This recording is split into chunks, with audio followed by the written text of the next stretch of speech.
Black American, or maybe sabihin natin yung kanyang complexion, kung di man siya foreigner, no, pwede sabihin natin na yan, no, hindi siya maputi, no? Hindi naman siguro ganun kaitim, no? Kung Pilipino man ito, right? No? So, but then, yan, no? Ayun ang nakikita ko rito. Or pwedeng sabihin rin natin, no? Na nasa ibang bansa. Kasi, Amerika. So, maybe baka nasa Amerika or ibang bansa, no? Kung sino man, no? So, yeah. Ayun yung nakikita ko dyan. So, tignan natin, no? Sino ba tong tao na ito na nag-iisip sa inyo? Sino ba to? Let's see.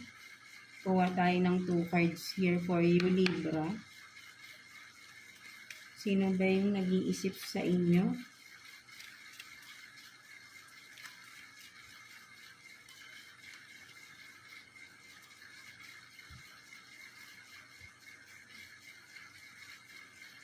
So, you have this Page of Cups in reverse. And then, Queen of Pentacles in reverse. Sa nakikita ko rito, Libra, no, ang taong na to, no, this person, no, sabihin natin na parang may communication, no, for some of you, no, with the Page of Cups in reverse, no,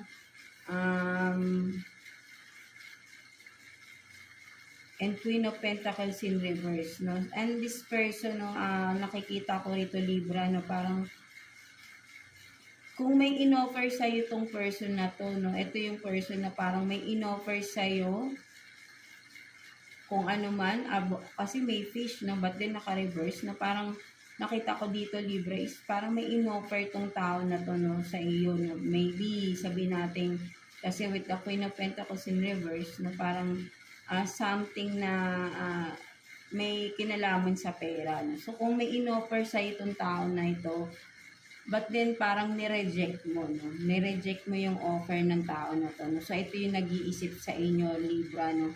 Someone na ni-reject mo yung offer, no? Finances, no? May kinalaman sa pera, no? So, ito yung tao na nag-iisip sa inyo, no? So, let's see bakit kanya iniisip. No? Tignan natin. Bakit ka iniisip ng tao na ito, Libra? Kuha tayo ng 2 cards here for you, Libra. No? Bakit kanya iniisip?